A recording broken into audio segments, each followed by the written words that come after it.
State loses the Peach Bowl 38-25. That's Nate Bauer and Sean Fitz. I'm Greg Pickle from Blue White Illustrated. Sean, you and I talked on the BWI live show on Thursday that no outcome in this game would really surprise us. Just not sure.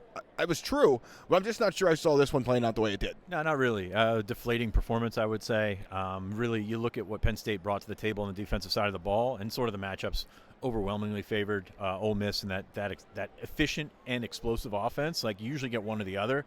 Ole Miss got both of those today. The receivers were, notches above what Penn State threw out there at cornerback, and I think they were just overmatched. And offensively, I mean, this is we're going to keep going back to. Andy Kotelnicki's got his work cut out for him. There's a lot to handle there. Quarterback, receiver, offensive line.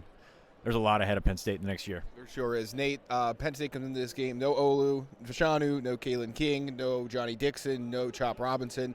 Yeah. And it certainly showed throughout the course of this one. Yeah, I thought it was, it's hard because there are going to be plays that I look back on and say, man, that Penn State just was consistently behind the sticks after first down, right? So they were second and long, pretty with too much frequency. Penalties that caused some of those situations. Yep. Couldn't get off the field on third down defensively, right? Like, how much of that was Olu not being present, Kalen, right? We can point to some of the issues that they had defending the pass and say, okay, well, that's just them picking, right? Ole Miss picking on inexperienced players, but it felt like more than that to me. It felt like it was the absence of those players as well as execution that was certainly within Penn State's control that just didn't happen for one reason or another. Sean, a season full of games where Penn State sometimes overpowered its opponents and also sometimes just didn't execute, as Nate just said. Is that kind of how you sum up 2023 to some extent? Yeah, I think so. And a lot of the things that we saw, no matter who was the offensive coordinator during this season, we saw reflected today. Penn State came out and ran the ball really well out of the gate. The Ole Miss defense maybe made a few adjustments, but still, Penn State didn't go back to Katron Allen, Nick Singleton. Singleton had a really good game from the stat book. And actually, if you look back at the stat book of this game, you're going to look and say, well, Penn State was kind of right in it. Right. It wasn't necessarily the case in terms of drive to drive. You couldn't get into a slugfest. You couldn't get into a basketball game on grass against Ole Miss because you knew Ole Miss had the weapons, and Penn State just flat out did not have the weapons on the outside once again. There was no threat. Penn State's playing between those hashes right now. Like, that's what they're doing. They're playing with running backs and tight ends. Other than that, you just don't have a threat. And then when Drew Aller is not on, he was not on today, then that's what you're going to get. Yeah, I don't know if you have anything more on that, Nate. Well, no, look, Drew didn't have a good game. Yeah.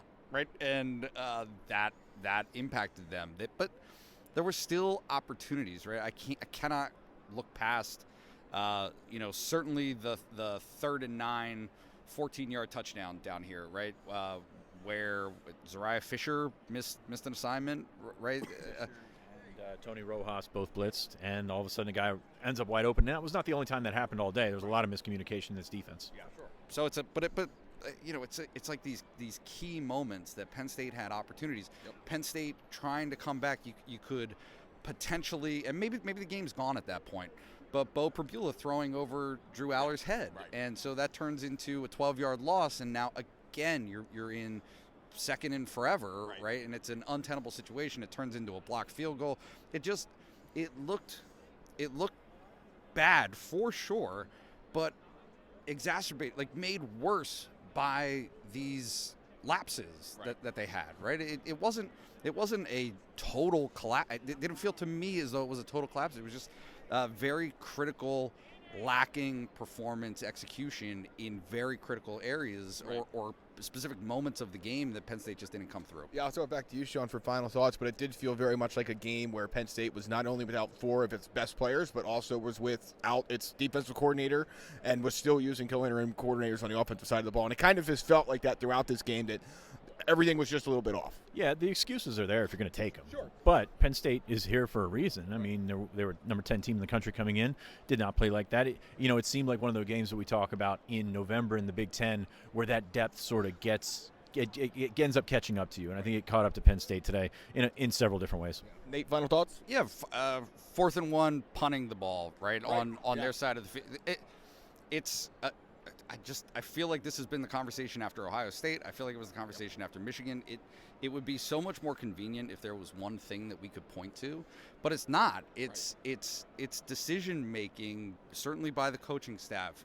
It is execution by your quarterback, by your receivers that are absent, right? That just don't exist on this stage until it's so far late into the game and you're down by 17 points, and then all of a sudden Trey Wallace has 4 catches, right? And gets hurt again, and a right. touchdown, and then gets hurt again. So, Abdul Carter getting hurt. We haven't talked about that. Like, that's a big deal. It's just such a laundry list of things that went into this game, and one that I think we're going to be chewing on certainly for the next couple of weeks, trying to figure out exactly what happened. And to me, like, screaming, flashing red lights. Where do you go from here, right? Who are the receivers that are coming into this program that are going to change Drew Aller's trajectory next season? Right. What are the pieces that are going to be different from what we saw today? Because certainly, if you're going to act like bowl games don't matter, or they're not really the end of this season, they're the beginning of next season. Well, if this is the beginning of next season, whoa, right? That's not great for Penn State. Right. So. We'll see.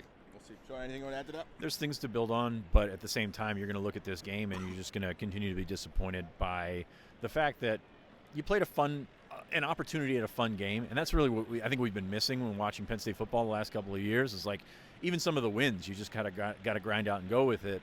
You had an opportunity for a fun game, and you just didn't have all the weapons at your disposal to get that one across the line. All right, we'll have more at BlueWhiteIllustrated.com. You can sign up today, $1 for 1 month. We will talk to you there.